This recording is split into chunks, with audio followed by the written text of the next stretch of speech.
ನಾನ್ ನೆಟ್ಟಿಗಿಲ್ಲ ಅಂದ್ರೆ, ನನ್ನ ಪಂಚೆ ನನ್ನ ಪ್ಯಾಂಟಿನ ಜಿಪ್ಪುಗಳ ಲೂಸ್ ಇತ್ತು ಅಂದ್ರೆ ಇಳಿದು ಬರುತ್ತೆ ಅಂದ್ರೆ ಅದು ನನ್ನ ತಪ್ಪು. ಇನ್ನೊಬ್ಬ ಯಾವನ ಕಳಿಸ್ಬಿಟ್ಟ ತಕ್ಷಣ ನಿಮ್ಗೆ ಯಾಕೆ ಬೇಕಾ ದೇವ್ಲು ಚಲ ಅಂತಾನೆ ಮಾತಾಡ್ತೀನಿ ನಾವು. ರಾಜಣ್ಣಗೆ ಇದೆಲ್ಲ ಬೇಕಿತ್ತು. ರಾಜಣ್ಣಂಗೆ ಬೇಕಿತ್ತೇ ಇದು, ಬೇಕಿತ್ತು ಅನ್ಸುತ್ತೆ. ತಗ್ಲಾಕೊಂಡ್ಮೇಲೆ ಅವನು ಬರಲ್ಲ, ಹೆಚ್ಚು ಮಾತಾಡೋದು. ಹನಿ ಟ್ರಾಪ್ ವಿಷಯ ಬಂದಾದ್ಮೇಲೆ ಸ್ವಲ್ಪ ತಣ್ಣಗಾಗಿದ್ರು ರಾಜಣ್ಣ. ಇಲ್ಲಿ ಮಾನ ಮರ್ಯಾದೆಗೆ ಹೋಗಿದ್ರು, ಹೇಗೇನು ಕಾಂಗ್ರೆಸ್ ಪ್ರದೀಪ್ ಈಶ್ವರ್ಗೆ ಆಸೆ ಅಂತೆ, ತಲೆ ಗಟ್ಟಿ ಇದೆ ಅಂತ ಹೇಳಿ ಬಡ್ಡೆಗೆ ಹೊಡಿತಾ ಇದ್ರು. ತಲೆ ದಂಡವನ್ನ ಕೊಡ್ಬೇಕಾಯ್ತು. ಇಲ್ಲಿಂದ ತಲೆ ದಂಡಗಳು ಶುರು ಆಗ್ತದೆ. ಹಿಂದೆ ಯಾರಿದ್ದಾರೆ ರಾಜಣ್ಣನ ಹೊರಗಡೆ ಹಾಕ್ಬೇಕು ಅಂತ ಎಷ್ಟು ಜನ ಇದ್ದಾರೆ? ಡಿ ಕೆ ಶಿವಕುಮಾರ್ ನೇರವಾಗಿ ಟಾಂಗ್ ಕೊಡ್ತಾರೆ. ಅವ್ರು ಹೇಳಿ ಸರಿ ಇಲ್ವಾ, ತಪ್ಪಿದ್ಯಾ ಅನ್ನೋ ಪ್ರಶ್ನೆ ನೀವು ಕೇಳಬಹುದು. ಉಸ್ತುವಾರಿ ಸಚಿವರು ಯಾರು? ಉಸ್ತುವಾರಿ ಯಾರಿತ್ತು? ಬೆಂಗಳೂರು ಉಸ್ತುವಾರಿ ಸಚಿವರು ಯಾರು? ಡಿ ಕೆ ಶಿವಕುಮಾರ್ ಅವರಿಗೆ ಟಾಂಟ್ ಕೊಡೋದಕ್ಕೆ ಎನ್ ರಾಜಣ್ಣ ತಲೆ ತುಂಬಾ ಡಿ ಕೆ ಶಿವಕುಮಾರ್ ಇದ್ರ ಅನ್ಸುತ್ತೆ. ಹಿನ್ನಡೆ ಆಗ್ತದೆ. ರಾಹುಲ್ ಗಾಂಧಿಗೆ ದೊಡ್ಡ ಅವಮಾನ. ಸರ್ ನಮಸ್ಕಾರ, ಹೇಗಿದ್ದೀರಾ? Super fine, fantastic. So September ಎಲ್ಲ ಹೇಳಿದ್ದು ರಾಜಣ್ಣ ಅವರು, ಸೆಪ್ಟೆಂಬರ್ ಇಂದ ಏನೋ ಒಂದು ಕ್ರಾಂತಿ ಆಗುತ್ತೆ.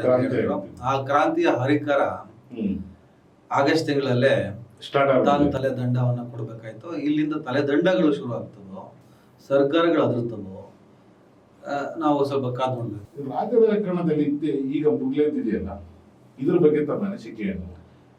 ಹಿಂದೆ ಯಾರಿದ್ದಾರೆ ರಾಜಣ್ಣನ ಹೊರಗಡೆ ಹಾಕ್ಬೇಕು ಅಂತ ಎಷ್ಟು ಜನ ಇದ್ದಾರೆ?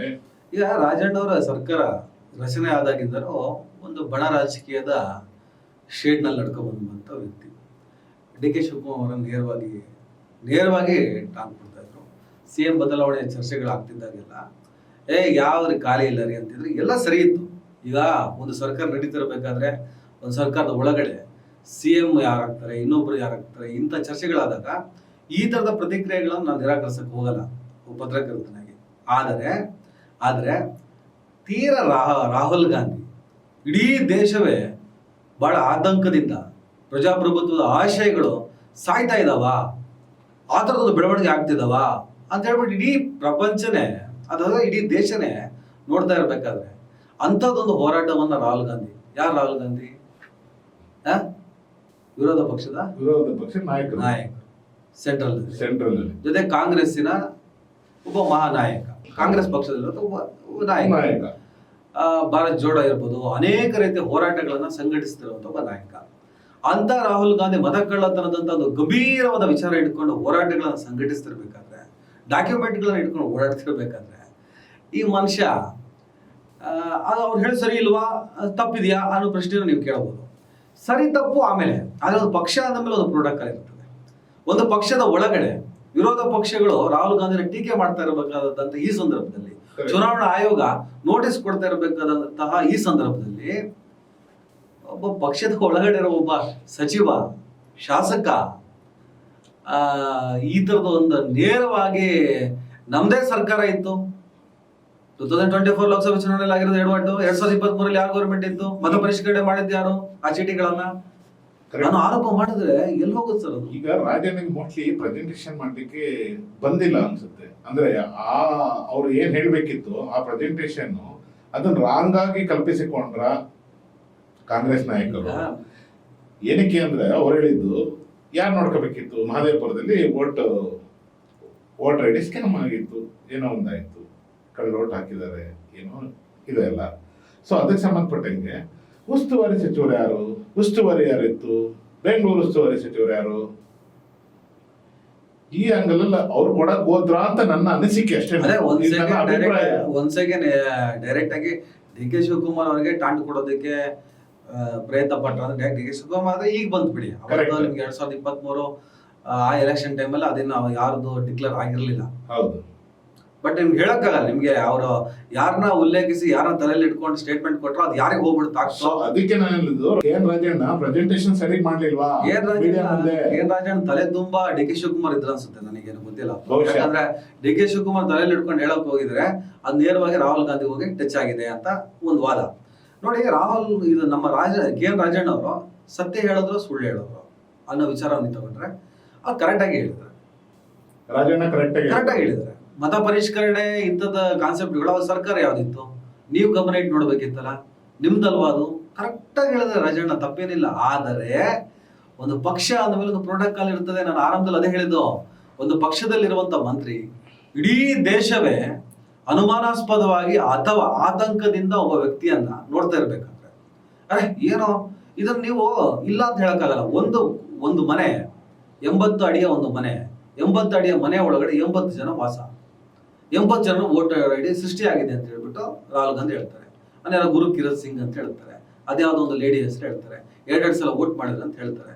ಈ ತರದೆಲ್ಲ ಡಾಕ್ಯುಮೆಂಟ್ ಗಳನ್ನ ಅವ್ರು ಇಟ್ಟ ಮೇಲೆ 1 ಲಕ್ಷ ಚಿಲ್ಲರೆ ವೋಟು ಫ್ರಾಡ್ ಆಗಿದೆ ಅಂತ ಹೇಳಿದ್ಮೇಲೆ ಆ ಡಾಕ್ಯುಮೆಂಟ್ ಅವ್ರು ತಗೊಂಡ್ಮೇಲೆ ಅದ್ರ ಜೊತೆಗೆ ಚುನಾವಣಾ ಆಯೋಗ ನೋಟಿಸ್ ಕೊಡಿ, ಡೀಟೇಲ್ಸ್ ಕೊಡಿ. ನೋಟಿಸ್ ಡೀಟೇಲ್ಸ್ ಅಲ್ಲ, ಡಿಜಿಟಲ್ ಎವಿಡೆನ್ಸ್ ಕೊಡಿ ಫಸ್ಟ್. ನೀವು 300 ಕೆಜಿ ಅಂತೆ ಚೀಲ ನೀವು ಚೆಕ್ ಮಾಡಿ ಅಂತ ಕೊಟ್ಟಿದ್ದು, ಇಡೀ ದೇಶದ ಕೇಳ್ತಾರೆ. ಅವಾಗ ಎಷ್ಟು ಕೊಡ್ತೀರಾ? ಇವಾಗ ಡಿಜಿಟಲ್ ಆಗಿರೋದ್ರಿಂದ ಈಸಿ ಅಲ್ಲ. ಅದು ಕೊಡಕ್ಕೆ ನಾವು ಚುನಾವಣೆಗೆ ಒಂದೇ ಪ್ರಶ್ನೆ ಮಾಡೋದು, ರಾಹುಲ್ ಗಾಂಧಿ ಸುಳ್ಳು ಹೇಳ್ತಾರೋ, ಅವರು ಸೋಲಿನ ಹತಾಶೆಯಿಂದ ಹಿಂಗೆ ಮಾತಾಡ್ತಾರೋ, ಈ ತರದ ನೆಪಗಳನ್ನ ಹೇಳದ್ಬಿಟ್ಟು ಅವ್ರು ಏನ್ ಕೇಳ್ತಾರೆ ಅದು ಕೊಡಿ. ಕೊಟ್ಟ ಮೇಲೆ ಆಮೇಲೆ ನೋಡೋಣ. ಡಿಜಿಟಲ್ ಎವಿಡೆನ್ಸ್ ಕೊಡಿ. ನೀವು ಬರೀ ಒಂದು ಕ್ಷೇತ್ರದ್ದೇ 2-3 ಕ್ಷೇತ್ರದ್ದೇ 300 ಕೆಜಿ ಪೇಪರ್ ಅಂದ್ರೆ ನೀವು ಎಲ್ಲ ಕ್ಷೇತ್ರದ ಎಷ್ಟು ಕೆಜಿ ಆಗುತ್ತದ, ಎಷ್ಟು ಲೋಡ್? ರಾಹುಲ್ ಗಾಂಧಿ ಅದೇ ಮಾಡ್ತಾ ಕೊಡ್ಬೇಕಾ? ಇನ್ನು 25-30 ವರ್ಷ ಬೇಕು ಸರ್ ಇವ್ರು ಕೊಡೋಂತ ಆ ಪೇಪರ್ಗಳನ್ನ ಇಟ್ಕೊಂಡು ಮಾಡಕ್ಕೆ. ಅದು ಬೇಡ, ಡಿಜಿಟಲ್ ಎವಿಡೆನ್ಸ್ ಕೊಡಿ. ರಾಹುಲ್ ಸತ್ಯ ಹೇಳ್ತಾರೆ ಸುಳ್ಳು ಹೇಳ್ತಾರೆ ಅದು ತನಿಖೆ ಆಗ್ಲಿ. ಆದ್ರೆ ರಾಜಣ್ಣನಂತವ್ರು ತಾವು ಮಾತನಾಡಿದ್ದು ಸರಿನೋ ತಪ್ಪೋ ಅನ್ನೋದು ಪಕ್ಷದ ಒಳಗಡೆಯಿಂದ ಯೋಚನೆ ಮಾಡಿದಾಗ ಅದು ತಪ್ಪಾಗ್ತದೆ, ಪಕ್ಷಕ್ಕೆ ಹಿನ್ನಡೆ ಆಗ್ತದೆ. ರಾಹುಲ್ ಗಾಂಧಿಗೆ ದೊಡ್ಡ ಅವಮಾನ. ನಾಳೆ ಬಿಜೆಪಿ ಅವರೆಲ್ಲ ವಿರೋಧಿಗಳು ಪ್ರಶ್ನೆ ಮಾಡೋದಲ್ಲ, ಅವ್ರು ಉತ್ತರ ಕೊಡೋಕ್ಕಿಂತ ಮುಂಚೆನೆ ಹೇಳ್ತಾರೆ, ನಾನ್ ನಿಮ್ಗೆ ಉತ್ತರ ಕೊಡ್ಬೇಕಂತಿಲ್ಲ ರೀ, ನಿಮ್ಮ ಪಕ್ಷದ ರಾಜಣ್ಣನೇ ಹೇಳಾಯ್ತು. ಬಹುಶಃ ಈ ಹಿಂದಿಂದನೂ ರಾಜಣ್ಣ ಸರ್ಕಾರದ ವಿರುದ್ಧವಾಗಿ ಪ್ರೋಟೋಕಾಲ್ನ ಉಲ್ಲಂಘಿಸಿನೇ ಮಾತಾಡ್ತಾ ಇದ್ರು. ಅದರ ಮುಂದುವರೆದ ಭಾಗ ಆಯ್ತು. ಡಿ ಕೆ ಶಿವಕುಮಾರ್ ಮಾತಾಡ್ತಾ ಇದ್ರು, ಅವ್ರಿಗೆ ಸಣ್ಣ ಪುಟ್ಟ ಲೀಡರ್ಗಳಿಗೆ ಮಾತಾಡ್ತಾ ಇದ್ರು. ನೇರವಾಗಿ ರಾಹುಲ್ ಬುಡಕ್ಕೆ ಇದು ಹೋಗಿರೋದ್ರಿಂದ ಇದು ಪಕ್ಷಕ್ಕೆ ದೊಡ್ಡ ಅವಮಾನ. ಅವ್ರೇನು ಉಲ್ಲಂಘಿಸಿಲ್ಲ, ಎಲ್ಲ ಉಲ್ಲಂಘನೆ ಮಾಡಿಲ್ಲ. ಹೇಳಿದ್ರೆ ಸಾಕಲ್ಲ, ಹೆಸರು ಹೇಳ್ಬೇಕಂತೇನೂ ಇಲ್ಲ. ಕರೆಕ್ಟ್. ಬಟ್ ಅವ್ರು ಹೇಳಿದ್ದು ನಮ್ಮ ಸರ್ಕಾರ ಇತ್ತು, ಅದೊಂದೇ ಪದನ ಉಪಯೋಗಿಸಿದವರು. ಸೊ ಅವ್ರಿಗೆ ನಾನು ಮತ್ತೆ ಹೇಳ್ತೀನಿ, ಪ್ರೆಸೆಂಟೇಷನ್ ಅಲ್ಲಿ ಫೇಲ್ಯೂರ್ ಆದ್ರು. ಅವರ ಗುಂಡಿನ ಅವರೇ ತೊಡ್ಕೊಂಡು ಇವತ್ತು ಇಲ್ಲಿ ಬಗ್ಗೆ ನೋಡಿ, ರಾಜಣ್ಣ ಅವರ ರಾಜಕಾರಣ, ಅವರ ಹಿರಿತನ, ಅವರ ಅನುಭವ ತುಂಬಾ ದೊಡ್ಡದಿದೆ. ಒಬ್ಬ ಸೀನಿಯರ್ ರಾಜಕಾರಣಿ ಏನನ್ನು ಮಾತಾಡಬೇಕು, ಯಾವ ಸಂದರ್ಭದಲ್ಲಿ ಏನನ್ನು ಮಾತಾಡಿದಾಗ ಏನಾಗ್ತದೆ ಅನ್ನೋದ್ರ ಬಗ್ಗೆ ಕ್ಲಾರಿಟಿ ಬೇಕಾಗುತ್ತೆ. ನಾನು ಹುಮ್ಮತನದಿಂದನೇ ಮಾತಾಡ್ತೀನಿ, ನಾನು ತುಂಬಾ ನೇರವಾದಿ, ನಾನು ತುಂಬಾ ಸ್ಟ್ರೈಟ್ ಫಾರ್ವರ್ಡು. ರಾಜಕಾರಣದಲ್ಲಿ, ಇವತ್ತಿನ ರಾಜಕಾರಣದಲ್ಲಿ ಈ ಸ್ಟ್ರೈಟ್ ಫಾರ್ವರ್ಡ್ ಎಲ್ಲ ವರ್ಕೌಟ್ ಆಗಲ್ಲ. ಈ ಸ್ಟ್ರೈಟ್ ಫಾರ್ವರ್ಡ್ಗಳಿಗೆ ಉತ್ತರ ಏನ್ ಸಿಗುತ್ತೆ ಅಂದ್ರೆ ವಜಾ ಅನ್ನೋ ಉತ್ತರ ಸಿಗ್ತದೆ. ಅದನ್ನ ಅವ್ರು ಅನುಭವಿಸ್ಬೇಕಾಗಿ ಆಗಿದೆ, ಅಷ್ಟೇ ಆಗಿರೋದು. ಈಗ ಮತ್ತೆ ಉಳಿಸ್ಕೊಳಕ್ ಆಗಲ್ಲ. ಆಸ್ ಎ ಪಾರ್ಟಿ ಯೋಚನೆ ಮಾಡಿದ್ರೆ ರಾಜಣ್ಣ ಉಳಿಸಕ್ ಸಾಧ್ಯನೇ ಇಲ್ಲ. ಉಳಿಸ್ಕೊಳಕ್ಕೆ ರಾಜಣ್ಣಂಗೆ ಬೇಕಿತ್ತೆ, ಇದು ಬೇಕಿತ್ತು ಅನ್ಸುತ್ತೆ. ಯಾಕಂದ್ರೆ ರಾಜಣ್ಣಂಗೆ ಅರ್ಥ ಮಾಡ್ಕೋಬೇಕಾಗಿತ್ತು, ಸಿಕ್ಕಾಪಟ್ಟೆ ಕಣ್ಣಿತ್ತು. ಅವರ ಮಾತುಗಳಿಂದ ಪಕ್ಷದ ಒಳಗಡೆ ಇರುಸು ಮುರುಸುಂಟಾಗ್ತಿತ್ತು. 2 ಬಣದ ರಾಜಕೀಯದ ನಡುವೆ ರಾಜಣ್ಣನವರ ಪಾತ್ರ ಬಹಳ ದೊಡ್ಡ ಪ್ರಮಾಣದಲ್ಲಿ ಎದ್ದು ಕಾಣಿಸ್ತಾ ಇತ್ತು. ನಿಮ್ಗೆ ಅರ್ಥ ಆಯ್ತಲ್ಲ? ಹೀಗಿರ್ಬೇಕಾದ್ರೆ ಅವ್ರದ್ದೇನೋ ಈ ಹನಿ ಟ್ರ್ಯಾಪ್ ಆ ಟ್ರ್ಯಾಪ್ ಅನ್ನೋ ಒಂದು ಕಾನ್ಸೆಪ್ಟ್ ಹೊರಗೆ ಬಂತು. ಆಗ ರಾಜಣ್ಣ ಎಚ್ಚೆತ್ಕೋಬೇಕಾಗಿತ್ತು. ನಾನು ಹೆಚ್ಚು ವಿಷಯ ಬಂದಾದ್ಮೇಲೆ ಸ್ವಲ್ಪ ತಣ್ಣಗಾಗಿದ್ರು ರಾಜಣ್ಣ. ಅದೇ ಹೇಳ್ತಿರೋದು, ನಾನು ಹೆಚ್ಚು ಮಾತಾಡಿದಷ್ಟು ನನ್ನನ್ನ ಟಾರ್ಗೆಟ್ ಮಾಡ್ತಾರೆ ಅನ್ನುವಂಥದ್ದೇ ಮೆಸೇಜ್ ಅದು. ಯಾರು ಮಾಡ್ತಾರೆ ಇನ್ನೊಬ್ರು ಯಾರೋ ಮಾಡಿದೆ. ನೋಡಿ ಸರ್, ನಾನು ಈ ಹನಿ ಟ್ರ್ಯಾಪ್ ವಿಚಾರ ಬಗ್ಗೆ ನಾನು ಅವ್ನು ಮಾಡಿಸ್ತಾ ಇವ್ನು ಮಾಡಿಸ್ತಾ ಅನ್ನೋದನ್ನ ನಾನು ನೋಡಿದ್ರ ಟಾರ್ಗೆಟ್ ಆತರ ಮಾತಾಡೋನಲ್ಲ. ನಮ್ದು ಕಚ್ಚೆ ಪಂಚೆ ಎಲ್ಲ ಸ್ವಲ್ಪ ಟೈಟ್ ಆಗಿ, ನಾನ್ ನೆಟ್ಟಿಗಿಲ್ಲ ಅಂದ್ರೆ ನನ್ನ ಪಂಚೆ ನನ್ನ ಪ್ಯಾಂಟಿನ ಜಿಪ್ಪುಗಳು ಲೂಸ್ ಇತ್ತು ಅಂದ್ರೆ ಇಳಿದು ಬರುತ್ತೆ ಅಂದ್ರೆ ಅದು ನನ್ನ ತಪ್ಪು. ಇನ್ನೊಬ್ಬ ಯಾವನ ಕಳಿಸ್ಬಿಟ್ಟ ತಕ್ಷಣ ನಿಮ್ಗೆ ಯಾಕೆ ಬೇಕಾಗ್ತದೆ ದೇವಲು ಚಲ ಅಂತಾನೆ ಮಾತಾಡ್ತೀನಿ ನಾವು. ಆದ್ರೂ ಕೂಡ ಏನೋ ಒಂದು ಸಮಥಿಂಗ್ ನನ್ನ ಮೂವ್ಮೆಂಟ್ ಇಂದ ನನ್ನನ್ನು ಟಾರ್ಗೆಟ್ ಮಾಡಲಾಗುತ್ತಿದೆ ಅನ್ನೋ ಕ್ಲಾರಿಟಿ ನಿಮ್ಗೆ ಇತ್ತು ತಾನೆ. ಇದ್ದ ಮೇಲೆ bank actually honey trap court ಅಲ್ಲೂ ಕೂಡ ಇದು ತನಿಖೆಯಲ್ಲೂ ಕೂಡ ಡಮಾರ್ ಅಂತ ಅಂದ್ಮೇಲೆ ನೀವು ಬೌನ್ಸ್ ಬ್ಯಾಕ್ ಆಗಿದ್ರಿ. ಬೌನ್ಸ್ ಬ್ಯಾಕ್ ಆದ್ಮೇಲೆ ಈಗ ಸಿದ್ದರಾಮಯ್ಯನ ಹೊರತುಪಡಿಸಿ ಕರ್ನಾಟಕ ರಾಜಕಾರಣದಲ್ಲಿ ತುಂಬಾ ಸ್ಟ್ರೈಟ್ ಆಗಿ ಮಾತಾಡುವಂತ ಒಬ್ಬ ವ್ಯಕ್ತಿ ರಾಜಣ್ಣ ನಾಯಕತ್ವದ ಬಗ್ಗೆ ನಮ್ಗೇನಿಲ್ಲ. ಆ ಸಮುದಾಯದಿಂದ ಬಂದಂತ ಒಬ್ಬ ST ಸಮುದಾಯದ ಒಬ್ಬ ಲೀಡರ್, ಅವ್ರದ್ದು ಎಡವಟ್ಟು ಮಾಡ್ಕೊಂಡ್ರು ಅಂತ ನಾನು. ಈಗ ಇನ್ನೊಂದು ಟಾಕ್ ನಡೀತದೆ, ಏನಂತ ಅಂದ್ರೆ ಸೋಷಿಯಲ್ ಮೀಡಿಯಾದಲ್ಲಿ ಮತ್ತೆ ಬೇರೆ ಕಡೆ ಮಾತುಗಳು ಎಳ್ಳಿಕಟ್ಟೆ ಮಾತು ಅಂತ ಹೇಳ್ಬೋದು ನಮ್ಗೆ. ಇಲ್ಲೇ ನಡೀತಾ ಇದೆ ಅಂದ್ರೆ ವಾಲ್ಮೀಕಿ ಜನಾಂಗದವ್ರನ್ನ ಟಾರ್ಗೆಟ್ ಮಾಡ್ತಾ ಇದಾರೆ ಕೆಲವೊಬ್ರು ಕಾಂಗ್ರೆಸ್ ನಾಯಕರು ಅಂತ ಇದ್ದಾರೆ. ಇದು ಟಾಕ್ ಅಂದ್ರೆ ಇದ್ರಲ್ಲಿ ಬರ್ತಾ ಇರೋದು ಸೋಷಿಯಲ್ ಮೀಡಿಯಾ ಆಗ್ಲಿ ಇಲ್ಲ ಕೆಲವೊಂದು ಚರ್ಚೆ ಆಗ್ತಾ ಇದೆ. ಯಾಕೆಂದ್ರೆ ನಾಗೇಂದ್ರನ ರಿಸೈನ್ ಮಾಡಿಸಿದ್ರು. ನಾಗೇಂದ್ರ ಬೇರೆ ಯಾರಿಗೂ ಹೆಲ್ಪ್ ಮಾಡಿಲ್ಲ. ಕಾರಣ ಸ್ಕ್ಯಾಮ್ದು. ರಾಜಣ್ಣ ಯಾಕೆ ಇದು ಮಾಡಿದ್ರು, ವಜಾ ಮಾಡಿದ್ರು? ರಾಜಣ್ಣನ ರೀಸನ್ ವಾಲ್ಮೀಕಿ ನಾಯಕತ್ವ ಆಗಲಿ ಯಾವುದೇ ಸಮುದಾಯದ ನಾಯಕತ್ವನ ಟಾರ್ಗೆಟ್ ಅಂತ ಮಾತಾಡೋದಕ್ಕಿಂತ ಮುಂಚಿತವಾಗಿ ಆತ್ಮಹತ್ಯೆ ಮಾಡ್ಕೊಂಡಿದಾರಲ್ಲ, ನಾವು ಅದು ಯಾಕೆ ಮಾತಾಡ್ಕೋಬಾರ್ದು? ಯಾರು ಅವ್ರನ್ನ ಹತ್ಯೆ ಮಾಡಿಲ್ಲ, ಆತ್ಮಹತ್ಯೆ ಮಾಡ್ಕೊಂಡಿರೋದು. ಬಟ್ ನಾಗೇಂದ್ರ ಆಗ್ಲಿ ರಾಜಣ್ಣ ಆಗ್ಲಿ ಆತ್ಮಹತ್ಯೆ ಮಾಡ್ಕೊಂಡಿರೋದು. ಅಲ್ಲ, ನಾಗೇಂದ್ರ ಮಾಡಿದ್ದು ಕಾಂಗ್ರೆಸ್ ಪಾರ್ಟಿಗೋಸ್ಕರ, ಬಟ್ ರಾಜಣ್ಣ ಮಾಡಿದ್ದು ಕಾಂಗ್ರೆಸ್ ಸರ್ ಯಾರಿಗೋಸ್ಕರನೇ ಮಾಡಿದ್? ತಗಲಾಕೊಂಡ ಮೇಲೆ ತಗ್ಲಾಕೊಂಡ್ಮೇಲೆ ಅವನು ಬರಲ್ಲ. ನಾಗೇಂದ್ರ ಆಗ್ಲಿ ರಾಜಣ್ಣ ಆಗ್ಲಿ ನಾಳೆ ಒಕ್ಕಲಿಗ ಸಮುದಾಯದ ನಾಯಕರೇ ಆಗ್ಲಿ, ಮುಸಲ್ಮಾನ ಸಮುದಾಯದ ನಾಯಕರೇ ಆಗ್ಲಿ, ಅಥವಾ ಲಿಂಗಾಯತ ಸಮುದಾಯದ ನಾಯಕರೇ ಆಗ್ಲಿ, ಅವರು ಪಕ್ಷಕ್ಕೋಸ್ಕರನೇ ಮಾಡೋದು. ಇವರು ಪಕ್ಷಕ್ಕೋಸ್ಕರ ಮಾಡೋದು. ಬುಡಕ್ ಬಂದಾಗ ಪಕ್ಷ ಕೈ ಬಿಡ್ತದೆ. ಬಿಟ್ಕೊಳ್ಳೇಬೇಕು. ಇಲ್ಲ ಇವನ್ ಜೊತೆ ನಾವೆಲ್ಲರೂ ಸೇರಿದೀವಿ, ನಾಗೇಂದ್ರ ಜೊತೆ ನಾವು 224 ಜನರು ಕೂಡ ಜೈಲಿಗೆ ಹೋಗ್ತೀವಿ ಅಂತ ನಿಲ್ತಾರ? ಇಲ್ಲ, ಹಣ ಸ್ವಲ್ಪ ದಿವಸ ಒಳಗಿರೋ ಆಮೇಲೆ ಸರಿ ಮಾಡೋಣ ಅಂತ ಹೇಳ್ಬಿಟ್ಟು, ದಟ್ ಇಸ್ ಕಾಲ್ಡ್ ಪಾಲಿಟಿಕ್ಸ್. ಎಲ್ಲಾ ಪಕ್ಷಗಳಿರೋದು ಇದೇ ಒಂದು ಅಡ್ಜಸ್ಟ್ಮೆಂಟ್. ರಾಜಣ್ಣನ ಮುಂದೆ ಇರೋ ಆಪ್ಷನ್ಗಳು ಏನೇನು? ಈಗ ಇದಾದ್ಮೇಲೆ ಪಕ್ಷದಿಂದನೂ ಉಚ್ಚಾಟನೆ ಮಾಡ್ತಾರ ಅಥವಾ ಇಲ್ಲ ಈಗ ಮತ್ತೆ ಏನಾದ್ರೂ ಕ್ಯಾಬಿನೆಟ್ ಸೇರ್ಕೋತಾರ? ರಾಜಣ್ಣ ಅವರು ನೀವು ಇದೇ ಲೆಕ್ಕ ಹಾಕಿದ್ರು ಸಿದ್ದರಾಮಯ್ಯನವರ ತುಂಬಾ ಪರಮಂತ ಬೆಳಕ. ಸಿದ್ದರಾಮಯ್ಯನವರ ನಾಯಕತ್ವದ ಬಗ್ಗೆ, ಅವರ ಶಕ್ತಿಯ ವಿಸ್ತಾರದ ಬಗ್ಗೆ ನಾವು ಮಾತಾಡೋ ಅಗತ್ಯನೇ ಇಲ್ಲ. ಕರ್ನಾಟಕ ರಾಜಕಾರಣದಲ್ಲಿ ತುಂಬ ಪವರ್ಫುಲ್ ಆಗಿರುವಂಥ ರಾಜಕಾರಣಿ ಸಿದ್ದರಾಮಯ್ಯ. ಸಿದ್ದರಾಮಯ್ಯನ ಬಣದಲ್ಲಿ ಗುರುತಿಸಿಕೊಂಡಿರೋ ವ್ಯಕ್ತಿ. ಸ್ವಯಂ ಕೃತಾಪರಾಧದಿಂದ ಸೂಸೈಡ್ ಮಾಡಿಕೊಂಡಂಥ ರಾಜಣ್ಣ. ಅದು ಕಾಲಾಂತರದಲ್ಲಿ ನೀವು ಆವಾಗ ಮಾತಾಡಿದ್ವಿ, ಒಂದು ಸ್ಟೇಟ್ಮೆಂಟು ಅಥವಾ ಅದರ ಹಿನ್ನೆಲೆ ಇವೆಲ್ಲ ಸ್ವಲ್ಪ ಎಡವಟ್ಟುಗಳಿದ್ದಾಗ ಇನ್ನೊಂದು ಸ್ಟೇಟ್ಮೆಂಟಲ್ಲಿ ಮುಗಿಸ್ಬೋದಾದಂಥ ಒಂದು ಕೇಸ್ ಇದೆ. ಕರೆಕ್ಟ್. ನಾನು ಹೇಳ್ದಂಗಲ್ಲಪ್ಪ ಅದು. ನೀವು ಬಾಯಿ ಬಂದಂಗೆಲ್ಲ ಮಾತಾಡಬೇಡಿ. ನಮ್ಮ ನಾಯಕತ್ವದ ಬಗ್ಗೆ, ನಮ್ಮ ಪಕ್ಷದ ಬಗ್ಗೆ, ನಮ್ಮ ಸಿದ್ಧಾಂತದ ಬಗ್ಗೆ, ನಮ್ಮ ಬದ್ಧತೆಯ ಬಗ್ಗೆ ಯಾರೂ ಅನುಮಾನ ಪಡುವಂಥದ್ದು ಇಲ್ಲ. ನಾನು ಯಾವತ್ತೂ ಪಕ್ಷದ ಪ್ರಖರ ಸೇನಾನಿ. ಈ ಪಕ್ಷಕ್ಕೋಸ್ಕರನೇ ದುಡಿದಿದ್ದೀನಿ, ಈ ಪಕ್ಷಕ್ಕೋಸ್ಕರ ಸಾಯ್ತೀನಿ. ನಮ್ಮ ನಾಯಕತ್ವ, ನಮ್ಮ ರಾಹುಲ್ ಗಾಂಧಿ ನಾಯಕತ್ವ, ಅವರ ಹೋರಾಟ ಏನಿದೆ ಮತ ಕಳ್ಳತನ, ಆ ಮತ ಕಳ್ಳತನದ ವಿರುದ್ಧ ಹೋರಾಟದಲ್ಲಿ ನಾವೆಲ್ಲರೂ ಇದ್ದೀವಿ. ನಾನು ಹೇಳಿದ್ರೆ ನಾವು ನಮ್ಮ ಎಚ್ಚರದಿಂದ ಇರಬೇಕಾಗಿತ್ತು. ಆ ಎಚ್ಚರದಿಂದ ಇಲ್ಲದ ಪರಿಣಾಮ ಇವತ್ತು ನಮ್ಮ ನಾಯಕರು ಹೋರಾಟ ಇಳಿಬೇಕಾಗಿದೆ. ಹಿಂಗ್ ಹೇಳಕ್ ಹೋಗ್ಬಿಟ್ಟು ಹಂಗಾಯ್ತು ಅಂತ ಏನಾದ್ರೂ ಹೇಳ್ಬಿಟ್ಟು ಕಂಬ್ಯಾಕ್ ಆಗ್ತಾರ ಸರ್. ಈ ರಾಜಕಾರಣದಲ್ಲಿ ಯಾರು ಸರ್ ಕೊನೆಯವರೆಗೂ ನಿಷ್ಠುರವಾದಿಗಳು? ಬಟ್ ಈಗ ಏನಾಗಿದೆ ಅಂದ್ರೆ ಗದ್ದುಗೆ ಈಗ ಸಿಚುವೇಶನ್ ಏನಾಗಿದೆ, ಗದ್ದುಗೆ ಆಗಿದ್ರೆ ಓಕೆ. ಇಲ್ಲಿ ಅಂದ್ರೆ ಕರ್ನಾಟಕ ಕಾಂಗ್ರೆಸ್ ಒಳಗಡೆ ಆಗಿದ್ರೆ ಒಂದು ತರ, ಯಾಕೆಂದ್ರೆ ಹೈಕಮಾಂಡ್ ಹೋಗ್ಬೇಕಿತ್ತು. ಇದು ಈಗ ಎಲ್ಲಾರು ಹೇಳೋ ಪ್ರಕಾರ, ಮಾಧ್ಯಮಗಳು ಬಿತ್ತರಿಸ್ತಕ್ಕಂತ ಪ್ರಕಾರ ಸೆಂಟ್ರಲ್ ಇಂದಾನೇ ಬಂದಿದೆ. ಇದು ರಾಜ್ಯವನ್ನ ವಜಾ ಮಾಡ್ಬೇಕಂದ್ಬಿಟ್ಟು, ಕನಿಷ್ಠಗಿರಿಯಿಂದ ವಜಾ ಮಾಡ್ಬೇಕಂದ್ಬಿಟ್ಟು ಸೆಂಟ್ರಲ್ ಇಂದಾನೇ ಬಂದಿದೆ. ಹೈಕಮಾಂಡೇ ಹೇಳಿದೆ, ಅದಕ್ಕೋಸ್ಕರನೇ ವಜಾ ಮಾಡಿರೋದು ಅಂತ ಇದ್ದಾರೆ. ಸೊ ಹಾಗಾಗಿ ನಾನು ಮತ್ತೆ ನಿಮ್ಗೆ ಕೇಳ್ತಾ ಇರೋದು, ಮತ್ತೆ ಕಮ್ಬ್ಯಾಕ್ ಆಗೋದಕ್ಕೆ ಚಾನ್ಸ್ ಇದೆಯಾ ಏನಾದ್ರು? ಖಂಡಿತ. ಅಂದ್ರೆ ಸಿದ್ದರಾಮಯ್ಯನ ಪರ ನಿಂತ್ಕೊಂತಾರೆ ಅನ್ನೋದು ಕಾರಣಕ್ಕೋಸ್ಕರ ಚಾನ್ಸ್ ಇದೆ.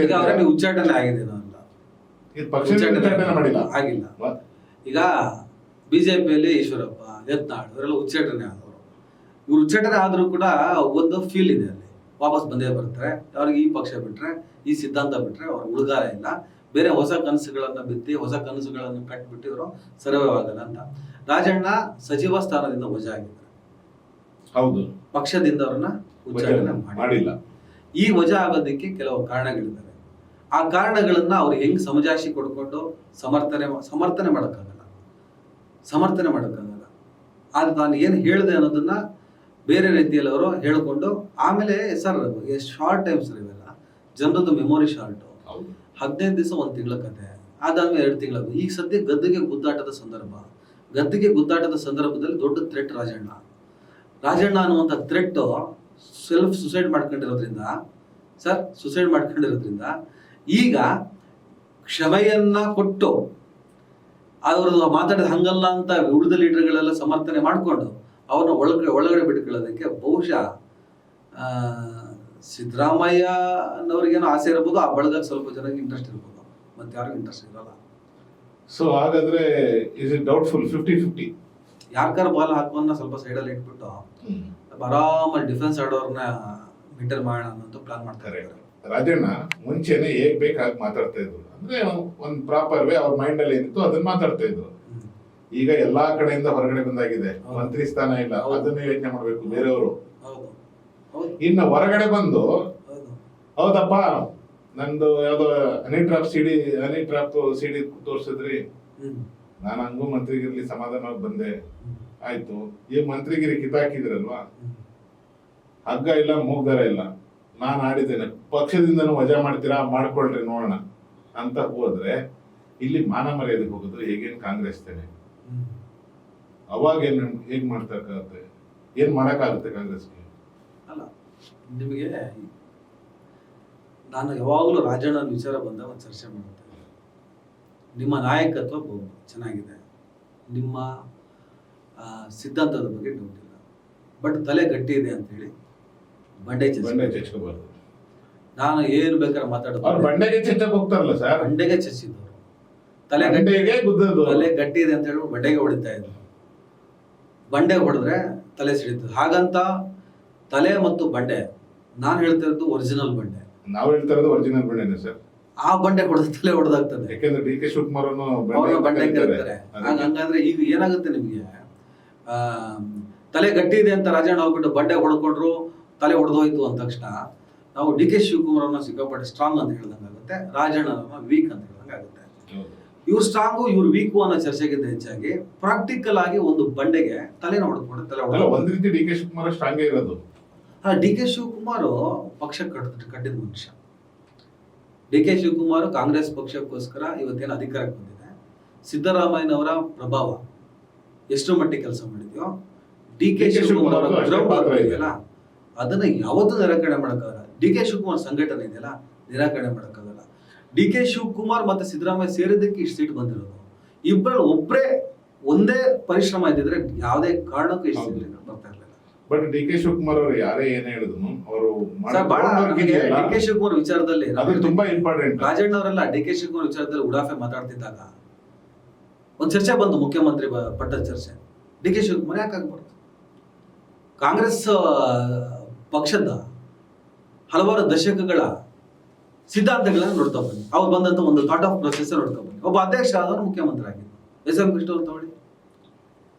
ಸೊ ಸಿದ್ದರಾಮಯ್ಯನಂತ ಒಬ್ಬ ಬಲಿಷ್ಠ ನಾಯಕರು ಇದ್ದಾಗ ಡಿ ಕೆ ಶಿವಕುಮಾರ್ ಇಮಿಡಿಯೇಟ್ ಆಗಿ ಹೋಗ್ಬಿಟ್ಟು ಮುಖ್ಯಮಂತ್ರಿ ಆಗಲ್ಲ.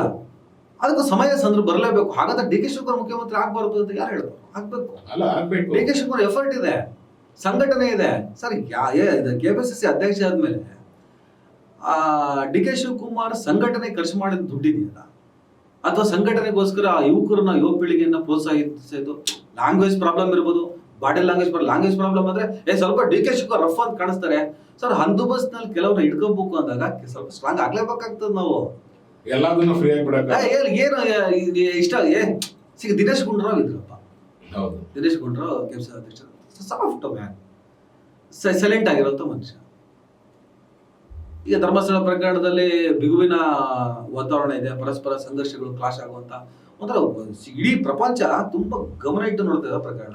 ದಿನೇಶ್ ಗುಂಡೂರಾವ್ ಅವರು SIT ರಚನೆ ಆದ್ಮೇಲೆ ಮೊನ್ನೆ ಒಂದು ಸ್ಟೇಟ್ಮೆಂಟ್ ಕೊಡ್ತಾರೆ, SIT ರಚನೆ ಎಲ್ಲ ಎಡಪಂಥೀರ ಒತ್ತಡಕ್ಕೆ ಮಾಡಿದ್ದು ಅಂತ. ಈ ಟೈಮಲ್ಲಿ ಆ ಸ್ಟೇಟ್ಮೆಂಟ್ ಬೇಕಾ?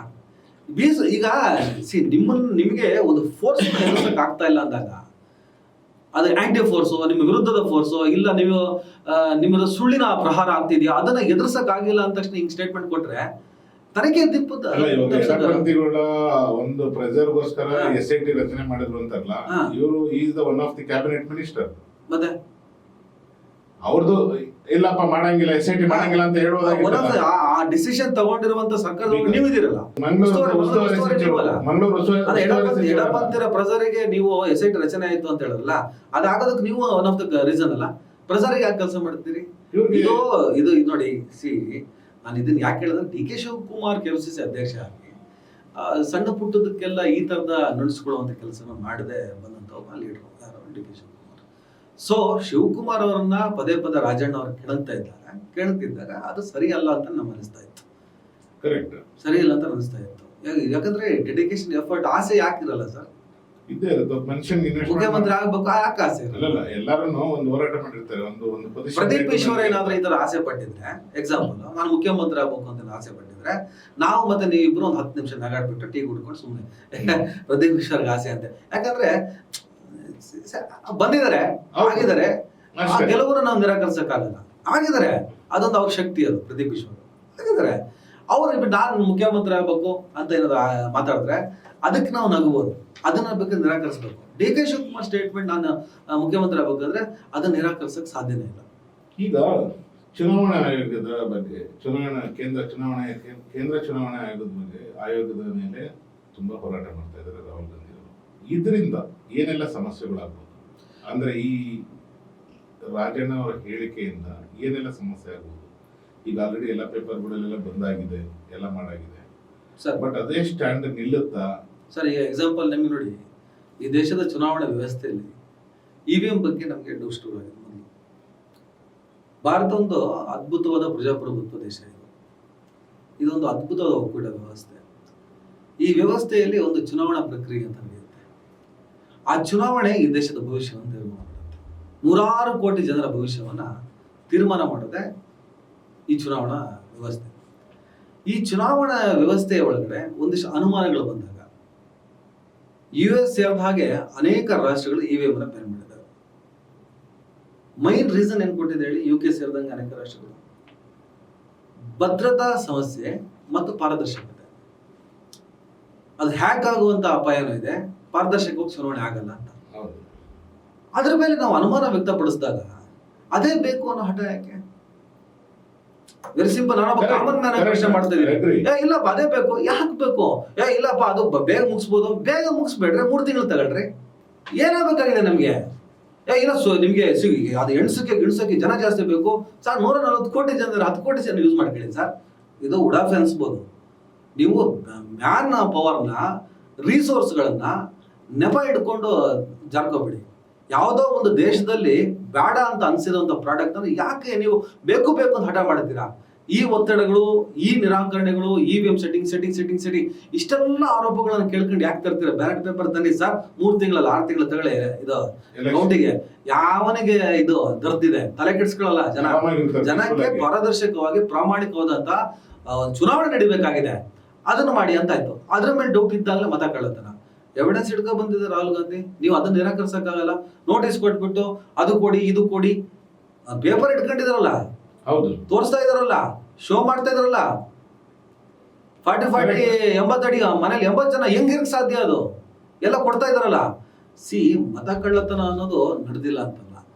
ರಾಹುಲ್ ಗಾಂಧಿ ತೋರ್ಸಕ್ಕಿಂತ ಮುಂಚೆ ನಮಗೂ ನಿಮಗೂ ಗೊತ್ತಿರೋ ವಿಚಾರಗಳು. ನಿಮ್ಗೆ ಇನ್ನೊಂದು ವಿಚಾರ ನಿಮ್ಗೆ ಗೊತ್ತಿರುತ್ತೆ. 22 ನಲ್ಲಿ ಫೇಕ್ ವೋಟರ್ ಮತ್ತೆ ಡಿಲೀಟ್ ಅಂದ್ರೆ ಫೇಕ್ ವೋಟರ್ ಮತ್ತೆ ಡಿಲೀಟ್ ಮಾಡ್ತಾ ಇದ್ರು ಸುಮಾರು ಕಡೆ. ಇಲ್ಲೇ ಅದನ್ನ ನಾವೇ ಸ್ಟೋರಿ ಮಾಡಿದೆ, ಇನ್ವೆಸ್ಟಿಗೇಷನ್ ಸ್ಟೋರಿ ನಮ್ಮ ಪ್ರತಿಧ್ವನಿ ಮತ್ತೆ ನ್ಯೂಸ್ ಮಿನಿಟ್ ಸೇರ್ಬಿಟ್ಟೆ ಮಾಡಿದ್ದು. ಓಕೆ, ಹಾಗೆ ಅವಾಗ ಕಾಂಗ್ರೆಸ್ ಗವರ್ನಮೆಂಟ್ ಇರ್ಲಿಲ್ಲ, ಬಿಜೆಪಿ ಗವರ್ನಮೆಂಟ್ ಇತ್ತು. ಇವ್ರು ಏನ್ ಹೇಳಿದ್ರು, ಕಾಂಗ್ರೆಸ್ ಇದೇ ಲೀಡರ್ ಬಗ್ಗೆ ಮಾತಾಡ್ತೀನಿ ಹೇಳಿ. ನೀವು ಒಂದ್ಸಲಿ ಅವರು 2022 ನಾವು ಸ್ಟೋರಿ ಮಾಡಿದ್ಮೇಲೆ ನೈಟ್ ಡಿ ಕೆ ಶಿವಕುಮಾರ್ ಅವರು ಪ್ರೆಸ್ ಮೀಟ್ ಮಾಡ್ತಾರೆ, ತುಂಬಾ ಹೋರಾಟ ಮಾಡ್ತೀನಿ ಅಂತ ಹೇಳ್ತಾರೆ. ಇದ್ರ ಬಗ್ಗೆ ನಮ್ಮ ಸರ್ಕಾರ ಬಂದ ತಕ್ಷಣ ಇದ್ರ ಮೇಲೆ ಆಕ್ಷನ್ ತಗೊಂತೀರಿ, ಯಾರು ಇದರಿಂದ ಇರ್ತಾರೆ. ಇವರು ಅಲ್ಲಿಂದನೇ ಸ್ಟಾರ್ಟ್. ಡಿ ಕೆ ಶಿವಕುಮಾರ್ ಸಿದ್ದರಾಮಯ್ಯನವರೇ ಪ್ರೆಸ್ ಮೀಟ್ ಮಾಡಿದ್ರಲ್ಲ, ಅವಾಗ್ಲೇ ಮಾಡೋದಾಗಿತ್ತಾನೆ. ಇದನ್ನ ರಾಹುಲ್ ಗಾಂಧಿ ಈಗ ಸ್ಟಾರ್ಟ್ ಮಾಡಿದಾರೆ ಅವರು 2023 ಇಟ್ಕೊಂಡು. 22 ನಲ್ಲೇ ನಾವು ಮಾಡಿದೋ ಪ್ರತಿಧ್ವನಿಲಿ. ಇದು ಮುಂಚೆನೆ ಸ್ಟೋರಿ ಮಾಡಿದ್ವಿ, ಇನ್ವೆಸ್ಟಿಗೇಷನ್ ಸ್ಟೋರಿ. ನಾವು 8 ತಿಂಗಳು ರಿಸರ್ಚ್ ಮಾಡ್ಬಿಟ್ಟೆ ಮಾಡಿದ್ದು ಅವಾಗ ಮಾಡಿದಾಗ. ಅದಕ್ಕೆ ಇವರು ಆ ಟೈಮ್ಗೆ ಅವ್ರು ಗೆಲ್ಬೇಕಿತ್ತು, ಕಾಂಗ್ರೆಸ್ ಅವರು ಗೆದ್ರು. ಅದಾದ್ಮೇಲೆ ನಾವು ಅವ್ರ ಮೇಲೆ ಆಕ್ಷನ್ ತಗೊಂತೀವಿ, ಅಶ್ವಥ್ ನಾರಾಯಣ್ ಮೇಲೆ ಮಾಡ್ತೀವಿ, ಮುನಿರತ್ನನ್ ಮೇಲೆ ಮಾಡ್ತೀವಿ, ಅಲ್ಲಿ ಇನ್ನೊಬ್ರು ಯಾರೋ ರೆಡ್ಡಿ ಅವ್ರ ಮೇಲೆ ಮಾಡ್ತೀವಿ. ಎಲ್ಲ ಪ್ರೂಫ್ ಇತ್ತು ನಮ್ಮ ಹತ್ರ. ಪ್ರೂಫನ್ನೇ ಇನ್ಕ್ಲೂಡಿಂಗ್ ಪ್ರೂಫ್ ಏನಿತ್ತು ಅದನ್ನೆಲ್ಲ ಹಾಕ್ಬಿಟ್ಟು ಸ್ಟೋರಿ ಮಾಡಿದ್ದು, ಇನ್ಕ್ಲೂಡಿಂಗ್ ವಿಡಿಯೋ ಇತ್ತು. ನಮ್ಮ ಅಧಿಕಾರ ಬಂದ ತಕ್ಷಣ ನಾವು ಫಸ್ಟ್ ಆಕ್ಷನ್ ತಗೊಳ್ಳೋದೇ ಇದ್ರ ಮೇಲೆ ಅಂತ ಅಂದ್ರು. ಅದನ್ನ ಹಂಗೇ ಕೈ ಬಿಟ್ರು. ಯಾಕೆ ಅಂದ್ರೆ ಎಲ್ಲಾರು ಇನ್ವಾಲ್ವ್ ಆಗಿದ್ದಾರೆ ಅಲ್ಲಿ ಆ ಟೈಮ್ ನಲ್ಲಿ. ಇವ್ರಿಗೆ ಅವಾಗ ನೋವಾಯ್ತಲ್ಲ, ಅವಾಗ ಅಧಿಕಾರಕ್ಕೆ ಬಂದ್ರಲ್ಲ ಇವರು, ಅವಾಗ ತುಂಬಾ ಪೌರುಷ ಇತ್ತಲ್ಲ ಇವ್ರಿಗೆ ಎಲ್ಲಾರ್ಗು. ಇವಾಗ ಯಾಕೆ ಮಾಡ್ಲಿಲ್ಲ? ಪ್ರಾಬ್ಲಮ್ ಇದೆ ಅಲ್ಲ, ರಾಜಣ್ಣ ಇದ್ರೆ ಹೇಳಕ್ ಬಂದಿದ್ದಲ್ಲ. ಕರೆಕ್ಟ್. ಪ್ರೋಟೋಕಾಲ್ ಒಳಗಡೆ ರಾಜಣ್ಣನ ವಜಾ ಸರಿ ಇದೆ ಅನ್ಸುತ್ತೆ. ರಾಜಣ್ಣ ಹೇಳಿದ್ದು ಕರೆಕ್ಟ್ ಇದೆಯಲ್ಲ, ಅದನ್ನೇ ಹೇಳ್ತಾ ಇರೋದು. ಇವುಗಳೆಲ್ಲ ಇನ್ವೆಸ್ಟಿಗೇಷನ್ ಮಾಡಿದ್ದು, ಇದನ್ನ ಹೊಸ ಇನ್ವೆಸ್ಟಿಗೇಷನ್ ಎಷ್ಟು ಜನ ಮಾಡಿದ್ರು, ಎಷ್ಟು ವೋಟರ್ ಐ ಡಿ ಸ್ಕ್ಯಾಮ್ಗಳು, ಫೇಕ್ ವೋಟ್ಗಳು, ಇದೇ RR ನಗರ ಮುನ್ರತ್ತಂದ ಎಷ್ಟು ಸಿಕ್ತಪ್ಪ ಮಾಡಿದ್ದು ದೊಡ್ಡ ಮಟ್ಟದಲ್ಲಿ. ಅದನ್ನ ಇದೇ ಕಾಂಗ್ರೆಸ್ನವರೇ ಬಟಾ ಬಯಲು ಮಾಡಿದ್ರು. ಇದೇ RR ನಗರ ಕ್ಷೇತ್ರ ಅಭ್ಯರ್ಥಿಗಳು ಅದನ್ನ ಎಸ್ಟಾಬ್ಲಿಷ್ ಮಾಡಿದ್ರು. ಈಗ ನಮ್ದು ಇನ್ವೆಸ್ಟಿಗೇಷನ್ ಸ್ಟೋರಿ ಬಂದಾದ್ಮೇಲೆ ಎಲ್ಲ ಸ್ಟಾರ್ಟ್ ಮಾಡ್ಕೊಂಡ್ರು ಓದೋದಕ್ಕೆ. ಓ ಹಿಂಗಿದ್ಯಾ ಅದೇ ತನಿಖೆ ಮಾಡಿಲ್ಲ, ಕೆಲವು ಅದೇ ತನಿಖೆ ಮಾಡಿಲ್ಲ, ಏನು ಮಾಡಿಲ್ಲ ಇದುವರೆಗೂ, ಏನು ಮಾಡಿಲ್ಲ. ಹಿಂಗ ಆಗ್ಬಿಡ್ತು ಅಂತ ಅಷ್ಟೇ, ಹಿಂಗ ಆಗ್ಬಿಡ್ತು. ಆ ಟೈಮ್ಗೆ ಗೌರ್ಮೆಂಟ್ ಇದ್ದಿದ್ದು ಬಿಜೆಪಿ ಇದಲ್ಲ ಅವಾಗ. ಹೌದು, ತಗೊಂಡ್ರು, ಪ್ಲಸ್ ಮಾಡ್ಕೊಂಡ್ರು ಯಾರು ಕಾಂಗ್ರೆಸ್ ಅವರು. ಅದಾದ್ಮೇಲೆ ಇವ್ರು ಅಷ್ಟು ಆನೆಸ್ಟ್ ಅಂತ ಅಂದಿದ್ರೆ ಮಾಡ್ಬೇಕಿತ್ತಲ್ಲ. ಸೊ ರಾಜಣ್ಣನು ಅದನ್ನೇ ಹೇಳಕ್ ಹೋಗಿದ್ರು. ರಾಜಣ್ಣ ಅವ್ರು ಹೇಳದಲ್ಲ, ಅವ್ರು ಕರೆಕ್ಟಾಗಿ ಹೇಳಿದಾರೆ. ಅವರ ಮಾತನ್ನ ನಿರಾಕರಿಸಕ್ ಸಾಧ್ಯನೇ ಇಲ್ಲ, ಕರೆಕ್ಟ್ ಆಗಿದೆ. ಆಸ್ ಅ ಪ್ರೋಟೋಕಾಲ್ ಪಕ್ಷದ ಒಳಗಡೆಯ ನೀತಿ ನಿಯಮಗಳ ಅಡಿಯಲ್ಲಿ ಅವರು ಬಿಜೆಪಿ ಪಕ್ಷದಲ್ಲಿರುವಂತಹ ಅಶ್ವಥ್ ನಾರಾಯಣ್ ಕೂಡ ಈ ಸ್ಟೇಟ್ಮೆಂಟ್ ಕೊಟ್ಟಿದ್ರೆ ಆತರ ಮೇಲೂ ಕೂಡ ಕ್ರಮ ಆಗ್ತಾ ಇತ್ತು. ಅದು ಸರಿ ಇದೆ. ಬಟ್ ನೀವು ಪಕ್ಷದಿಂದ ಹೊರಗೆ ಬಂದು ಮಾತಾಡಬೇಕು ಅಂದ್ರೆ ರಾಜಣ್ಣ ಕರೆಕ್ಟ್ ಆಗಿ ಹೇಳಿದ್ರಲ್ಲ. ಹೌದು, ಸರಿಯಾಗಿ ಹೇಳಿದ್ರಲ್ಲ. ಈಗ ರಾಜಣ್ಣ ಕರೆಕ್ಟ್ ಆಗಿ ಹೇಳಿದಾರೆ, ನಿಜ ಒಪ್ಕೊಂತೀನಿ. ಬಟ್ ಸೆಪ್ಟೆಂಬರ್ ಕ್ರಾಂತಿ ಇವಾಗಲೇ ಆಗೋಗ್ಬಿಡ್ತಲ್ಲ. ಅದೇ ನನ್ನ ಪ್ರಕಾರ ಇದು ಇಲ್ಲಿಂದ ಶುರು ಅಂತ ಅನ್ಕೋತೀನಿ. ಈ ಸ್ಟಾರ್ಟ್ ಇಲ್ಲಿಂದ ಕಾಂಗ್ರೆಸ್ ಒಳಗಿನ ಒಂದು ಆಟ ಶುರು ಆಗ್ತದೆ. ಇದು ಸಿದ್ದರಾಮಯ್ಯನವರಿಗೆ ಹಾಗಂತ ಇದೇನೋ ಅಪಾಯ ಆಗುತ್ತೆ ಅಂತ ಹೇಳ್ಬಿಟ್ಟು ರಾಹುಲ್ ಗಾಂಧಿ ನೇತೃತ್ವದ ಒಂದು ಸಮಿತಿ ಇದರ ತೀರ್ಮಾನ ತಗೊಂಡಿದ್ದು ತಪ್ಪು ಅಂತ ನಾನು ಹೇಳಲ್ಲ. ಅಲ್ಲ, ಅವರ ಪಾರ್ಟಿ ವಿಚಾರಕ್ಕೂ ಮಾಡೋದು ಕರೆಕ್ಟ್ ಆಗಿದೆ. ನಾಳೆ ಇವತ್ತು ರಾಜಣ್ಣನ ಬಿಟ್ಬಿಟ್ರೆ ನಾಳೆ ರಾಮಣ್ಣ ಮಾತಾಡಕ್ ಸ್ಟಾರ್ಟ್ ಮಾಡ್ತಾರೆ, ಸೋಮಣ್ಣ ಮಾತಾಡ್ತಾರೆ. ಆದ್ರೆ ಈ ವಿಜಯನಗರ ಸೋಮಣ್ಣ ಅಲ್ಲ, ಸುಮ್ಮನೆ ನಾನು ಎಕ್ಸಾಂಪಲ್ ಕೊಟ್ಟೆ, ಮಾತಾಡಕ್ ಸ್ಟಾರ್ಟ್ ಮಾಡ್ತಾರೆ. ಹಾಗಾಗಿ ಒಂದು ಪಕ್ಷ ಅದನ್ನು ಶಿಸ್ತಿರುತ್ತೆ, ಶಿಸ್ತು ಹೋರಾಟ ಮಾಡ್ತಿದ್ದಾರೆ. ವಿಚಾರ ಗಂಭೀರ ಇದೆ. ಈಗ ನೀವು ಶುರು ಮಾಡಿದ್ರಿ, ಅವ್ರು ಶುರು ಮಾಡಿದ್ರು, ತುಂಬಾ ಜನ ಶುರು ಮಾಡಿದ್ರು. ಇವತ್ತು ದೇಶದ ಒಬ್ಬ ಮುಂಚೂಣಿಯಲ್ಲಿ ಒಬ್ಬ ನಾಯಕ ತಗೊಂಡಿದ್ದಾನೆ. ಅದನ್ನ ಆ ನಾಯಕತ್ವದ ಹಿಂದಿರ್ಬೇಕಾ, ಕರೆಕ್ಟ್, ಅಥವಾ ಇವ್ರಗಡೆ ಏನಾದ್ರು ಆತರನೇ ಮಾಡ್ಕೊಂಡು ಗೆದ್ಕೊಂಡ್ರ ಡೌಟ್ಗಳು ಸ್ಟಾರ್ಟ್ ಆಗ್ತದಲ್ಲ. ಈಗ ಇನ್ನೊಂದು ವಿಚಾರ ಕುಂಬಳಕಾಯಿ ಕಂಡ್ರು ಅಂತ ಗೊತ್ತಾ, ಎಲ್ಲ ಹೊಸದಲ್ಲ. ನಾನು ಯಾವಾಗಲೂ ಹೇಳ್ತಾ ಇರ್ತೀನಿ, ನನ್ನ ದೇಶಕ್ಕೆ ಬ್ಯೂಟಿಫುಲ್ ಆಗಿ ಡೆಮೋಕ್ರಸಿ ಇನ್ಸ್ಟಾಲ್ ಆಗಿದೆ. ನನ್ನ ಡೆಮೋಕ್ರಸಿ ಅದ್ಭುತ, ಆದರೆ ಡಿಸಿಪ್ಲಿನ್ ಇನ್ಸ್ಟಾಲ್ ಆಗಿಲ್ಲ ಅಂತ. ಕಳ್ಳು ಓಟುಗಳು, ಈಗ ನಿಮಗೆ ಎಮರ್ಜೆನ್ಸಿ ಟೈಮ್ ಒಂದು ಆ ಟೈಮಲ್ಲಿ ಇಂದಿರಾ ಗಾಂಧಿ ಚುನಾವಣೆ ಗೆದ್ದಿರೋದೆ, ಆ ಸಂದರ್ಭದಲ್ಲಿ ಅಕ್ರಮ ವಿಕ್ರಮ ಒಂದು ಅನೇಕ ಚರ್ಚೆಗಳು ವಾದಗಳು ನಡೀತಾನೆ ಇರ್ತವೆ, ಆವಾಗ ನಡೀತಾನೆ ಇರ್ತವೆ. ಯಾವುದು ಹೊಸದಲ್ಲ, ಯಾವುದು ಹಳೇದು ಅಲ್ಲ, ಮತ್ತೆ ಯಾರಿಗೂ ಗೊತ್ತಿಲ್ಲ ಅಂತನೂ ಅಲ್ಲ, ಯಾರು ಫಲಾನುಭವಿ ಅಲ್ಲ ಅಂತಲ್ಲ. ಫಲಾನುಭವಿಗಳು ಈ ಕಡೆನೇ ಇದ್ದಾರೆ, ಆ ಕಡೆನೇ ಇದ್ದಾರೆ. ಯಾವುದೇ ಕಾರಣಕ್ಕೂ ನೀವು ನಿರಾಕರಣೆ ಮಾಡೋಕ್ಕಾಗಲ್ಲ. ನಾನು ಅದಕ್ಕೆ ಹೇಳ್ತೀನಿ, ಕಾಂಗ್ರೆಸ್ ಅಂದಾಗ ಹೌದೌದು ಕಾಂಗ್ರೆಸ್ ಅಲ್ಲಿ 2 ಬಣ ಇದೆ ಅಂತೀನಿ. ಹೌದು, 2 ಬಣ ಯಾವ್ದು? ಸಿದ್ದರಾಮಯ್ಯ, DK ಶಿವಕುಮಾರ್. ನೋ, ಕಾಂಗ್ರೆಸ್ ಅಲ್ಲಿ 2 ಬಣ.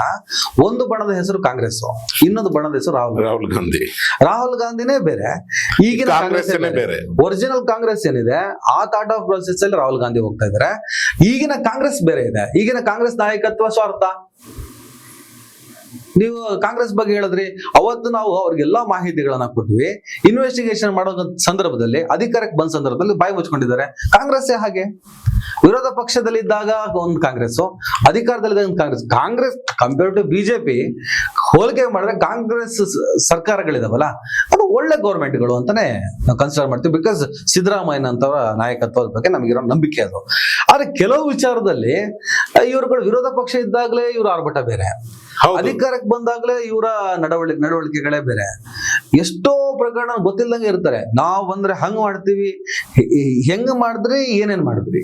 ಹೆಚ್ಚಿನ ವಿಡಿಯೋಗಳಿಗೆ ಪ್ರತಿಧ್ವನಿ ಯೂಟ್ಯೂಬ್ ಚಾನೆಲ್ ಸಬ್ಸ್ಕ್ರೈಬ್ ಮಾಡಿ, ಬೆಲ್ ಐಕಾನ್ ಕ್ಲಿಕ್ ಮಾಡಿ.